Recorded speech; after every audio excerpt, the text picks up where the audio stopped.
Tonight from the 12 News I-Team, a new development in our ongoing docu-series, He Made Me Do It.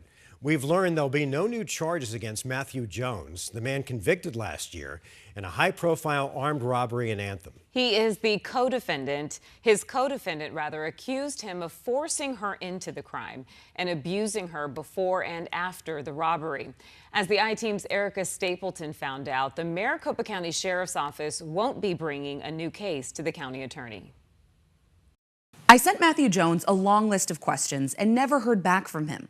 But we did learn he received them in a newly released interview with MCSO detectives. And for the first time, we're hearing his side of the story. The scales of justice not tipping in Helen Simmons' favor. She's just been saying a whole bunch of crazy after investigators decided not to submit charges for the man she accused of domestic violence and sexual assault. I just feel like nobody really cares.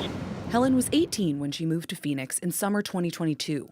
She said within a day or two, she met 22-year-old Matthew Jones on a dating app. In the 2 weeks that followed, she said Jones abused her and threatened her if she didn't do what he said. Then she said he forced her into a violent jewelry store robbery in Anthem, where Jones shot and severely injured the jeweler. Victim has gunshot wounds, right? Multiple gunshot wounds, yeah. While Helen smashed the glass cases, they didn't take any jewelry. When they were arrested a few days later after a chase in California, Helen confessed to the robbery. He made me tell me he was gonna kill me. I was so scared. I thought I was gonna get shot. But also told investigators that Jones abused her in Arizona and sex trafficked her in California. I know I've had to like random guys for money. Months later, she disclosed that Jones also sexually assaulted her in Arizona. This is what happens when you don't listen. Helen Simmons and Matthew Jones were both sentenced to prison in the robbery case, while MCSO opened 2 cases for Helen's allegations against Jones. When Helen said she met Jones, he had just gotten out of prison. Records show that conviction was for unlawful imprisonment and aggravated assault, involving another woman he met online. He also has a criminal history in California. The I-Team also learned that Jones's sister called Scottsdale police the day before the robbery, saying she was worried about a friend of her brother's named Helen, who had 2 black eyes. That call did not turn into an investigation. When Helen was arrested in California, MCSO came out to take photos, documenting what appears to be a black eye and other injuries Helen attributes to Jones. We also uncovered that Jones sent Helen a letter after their arrest in the robbery case. "I'm here watching over you, making sure you all right. Just remember that," he writes. While we're dealing with this, the best thing we can do is not snitch on ourselves. Keep what happened inside your head and don't screw over yourself. He graphically describes having sex with her and tells her not to take a deal without him. He signed the letter, God.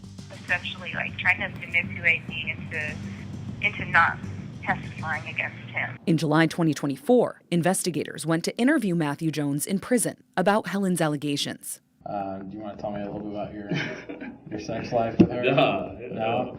That sounds crazy. In the interview, Jones admitted to being with Helen before and after the robbery, but denied ever hurting her. I didn't do any of the that she said, though, so far. Other questions he shut down. Have you ever, strangled, choked, or anything? I don't even want to talk about all that type of As for the bruises, he said Helen hurt herself. You're over here with bruises on your face from punching yourself in the face. The letter, where he told Helen not to say anything and signed his name God. That's out of context. I know I never said I'm God. If I said anything about that, I'm God body. You know what I'm saying? What does that mean? So, God is in me, God is in you, God is in everybody. Like you're a believer type thing, or Christian? I'm or spiritual. And whether she could leave him? I didn't control her. She had a choice. After this interview, the detective wrote that he didn't have enough probable cause to submit the sexual assault case to the Maricopa County Attorney's Office. Some determining factors that Helen Simmons and Matthew Jones's stories did not match up, and a lack of physical evidence, the detective noting that he couldn't get a hold of Matthew Jones's sister, a potential witness, and that by the time he started on the case in 2023, he couldn't collect any DNA. When we told Helen that this sexual assault case was closed, she was disappointed, telling us in part, "I never expected him to take accountability for what he did to me. I feel like a lot of sexual assault cases are he said, she said, and there's very little evidence. But how do people get justice then? MCSO declined our interview request, but answered some of our questions over email, saying they were able to search Helen's phone, but not Matthew Jones's. Both Helen and Matthew mentioned Tinder and other apps in their interviews, but MCSO said it never reached out to those companies for any records that could be related to these cases. We're still waiting to hear back on why Helen's alleged injuries weren't examined when she first met with MCSO. They said that Helen's actions in the robbery case did not change that she was a victim in the sexual assault case. The domestic violence case is still open, but records indicate it hasn't been updated since 2023. The he said, she said, perpetually in the balance. Since he's been in prison for the robbery case, state records show Matthew Jones got a disciplinary infraction for assault on a prison staff member. He did not respond to my questions for this story. Helen's allegations of sex trafficking in California turned into 2 cases, one out of Westminster, the other out of Costa Mesa. One case was closed pending contact with Helen. The other was submitted for charges, but the district attorney declined to prosecute, saying there wasn't enough evidence. Helen said she never heard from either police agency. There's a lot more to this story. If you want to see our full investigation, we're holding a documentary screening and discussion next month at the Burton Bar Library. If you want to be part of the conversation, you can find the invite by scanning the QR code on your screen or texting RSVP to Team 12 at 602-444-1212.